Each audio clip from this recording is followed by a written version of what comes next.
My husband was taken to the hospital in a hurry. When I got there and asked the doctor how he was doing, I was shocked by what he said next. I've already explained everything to his wife. I raced to the hospital after receiving a frantic call about Colby's car accident, my mind reeling with worry. When I arrived, the doctor's puzzled expression caught me off guard. We just explained the situation to his wife. What wife? I blurted out, momentarily forgetting my concern for Colby. Who else could he have spoken to if not me, his wife? Confusion gripped me, freezing me in place.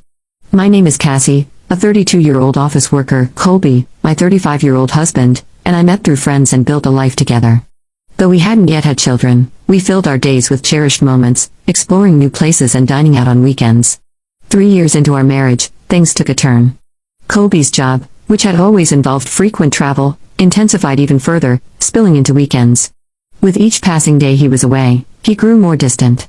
One evening, over dinner, I decided to confront him. You're always working. Can't you pitch in more around the house? We used to share chores when we both worked, but lately it feels like it's all on me. Watch your tone.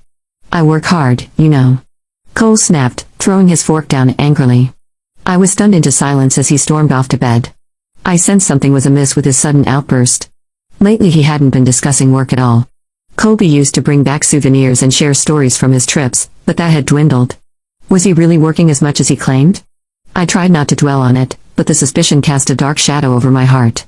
A week later, while Colby was in the shower, I brought him some clothes. I'll leave your pajamas on the shelf, okay? As I turned to leave, I noticed his phone on the shelf. Growing more suspicious, I found myself carrying his phone to the living room. I'll put it back before he finishes showering, I assured myself. Quickly I checked his emails, WhatsApp messages and photos, but found no signs of infidelity. Relief washed over me, yet guilt gnawed at my conscience. You went through my phone, didn't you? Colby's voice startled me, leaving me speechless. After checking it in the living room, you should have returned it to where you found it. I have tracking enabled. It was used while I was in the shower. It had to be you. I'm sorry. Your behavior has been so strange lately, I couldn't help but wonder. I confess, my apologies are sincere yet remorseful. Besides, when I checked the contents of my phone, I felt a little anxious. Did you find anything? Nothing at all. I'm just focused on my work. It hurts to be suspected like this. I'm truly sorry, but I can't continue living like this. Let's get a divorce. His sudden declaration stunned me. I'm sorry for looking at your phone without permission, but I'm struggling to understand why you're suddenly talking about divorce. Can we talk about this? If you show sincerity, maybe I'll reconsider. I pleaded, hoping for a heartfelt response from Colby. He smirked, waiting for my reaction. From now on, you'll handle all the cleaning, cooking, and laundry. Basically, you'll become the housekeeper. His demand was unfair, considering my mistake. However, I couldn't agree to it. I've already apologized. Words aren't enough. Show me through your actions, or do you really want a divorce? Fine, I understand. Reluctantly, I agreed to Colby's terms for now, hoping he would eventually forgive me. It had been a month since then. The next day, as I packed for Colby's business trip, he left all the preparations to me while engrossed in his work on the phone. Hey, have you reconsidered the divorce? Course. Yeah, I'll think about it after this trip, Colby responded casually. Lately, I had been shouldering all the chores and handling the bills at his request. It was taking a toll on me, leaving me stressed and exhausted. His words brought a wave of relief. I wish we could go back to taking trips together, I murmured to myself as I packed his luggage. But that Sunday afternoon, when Colby was due back from his trip, everything changed suddenly. The phone rang, and it was the hospital on the line. Are you a relative of Colby? Yes, I am. What happened? My heart raced as the nurse explained that Colby was unconscious after a car accident. She had found her home number in his schedule book and called me. Without a moment's hesitation, I rushed out of the house and headed straight to the hospital. Please let him be okay. I prayed silently as I arrived at the hospital and was directed to a conference room. How is my husband? I asked anxiously as I entered, confusion clouding my thoughts and making my heartbeat thunder in my ears. We just briefed his wife on the situation. The doctor replied, casting me a puzzle look. What? I exclaimed in shock at the doctor's unexpected revelation. What are you saying?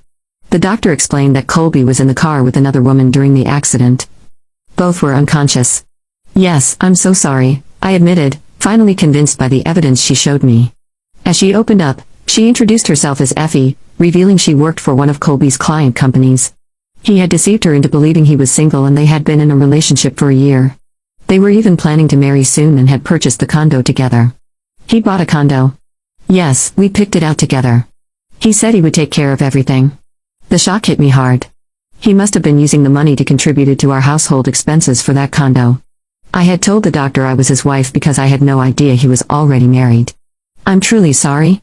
Effie apologized, her voice filled with sincerity and tears threatening to fall. Initially, I had wanted to confront and blame his mistress, but now I felt more pity than anger towards her. She, too, had fallen victim to Colby's deceit. Please don't blame yourself. You were deceived by him just like I was. Instead, I have a favor to ask.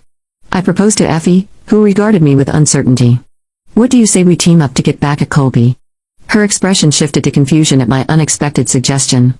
I don't want anything to do with a liar like Colby anymore. Effie cautiously agreed to my proposal. I'm sure she feels some anger towards him too.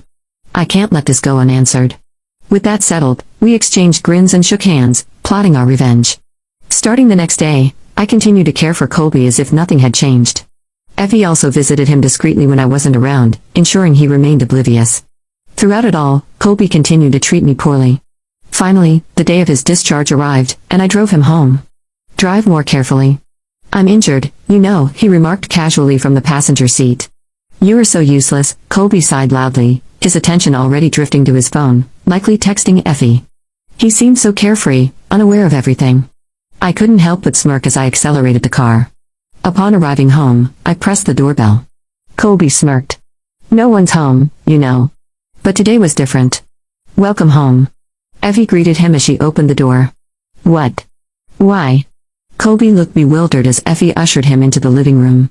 Even after he sat down, he remained speechless. What's going on? Colby finally managed to ask. We met the day you were hospitalized. We've become good friends. I explained calmly. What are you two planning? His suspicion was palpable. We're not planning anything sinister. We just want to discuss the future. I clarified as Effie and I sat facing Colby, who started to lose his composure. What's going on? You've been having an affair, haven't you? Pretending to be on business trips while actually with her. You've even bought a condo to live together. You threatened divorce just to be with Effie. I accused, my voice tinged with hurt and anger. Colby fell silent for a moment before definitely meeting my gaze. Of course, I'd rather be with a younger woman like Effie than with an old hack like you. So, you're going to divorce me? I nodded, trying to mask my own hurt. We were planning to get married soon, so it all works out, right, Effie? Colby smiled at her, but she remained expressionless. I won't marry you, Colby, Effie stated firmly. What? I almost chuckled at Colby's stunned expression. You lied to Effie about being single, and now you think you can marry her. But you're leaving me, Effie. There's nothing stopping us now. Effie let out a deep sigh. After seeing how you treat your wife, I have no desire to marry you. I can't subject myself to that, Effie said firmly, her tongue resolute. Colby's pleading tone sent a shiver down my spine. Why did you bring Effie here? You're confusing her. Fix this. Actually, I'm glad Effie could see the truth for herself.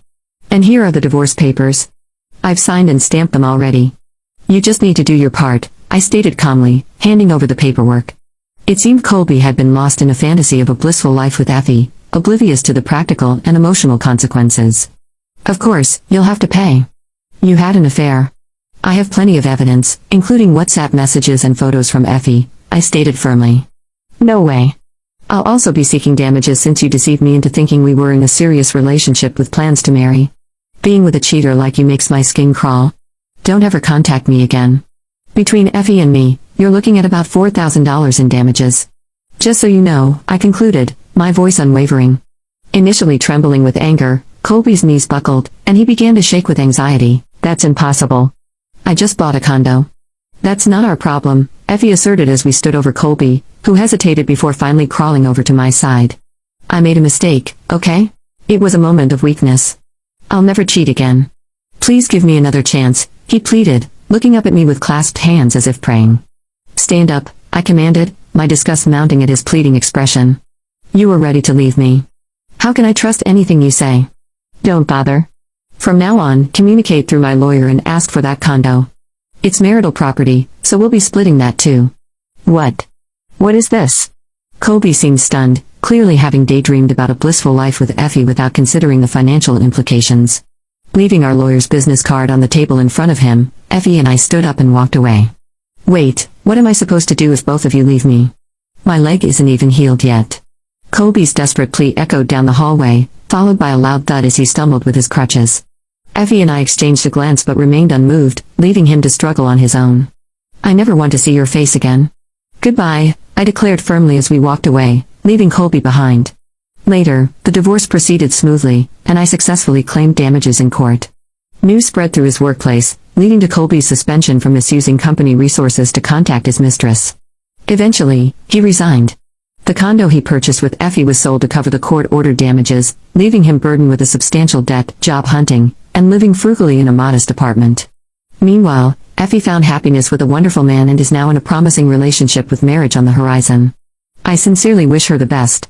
Life has proven to be unpredictable and I never imagined finding myself in such a situation. Despite uncertainties about the future, I've resolved to cherish each day and make the most of it. Faceless, fabulous.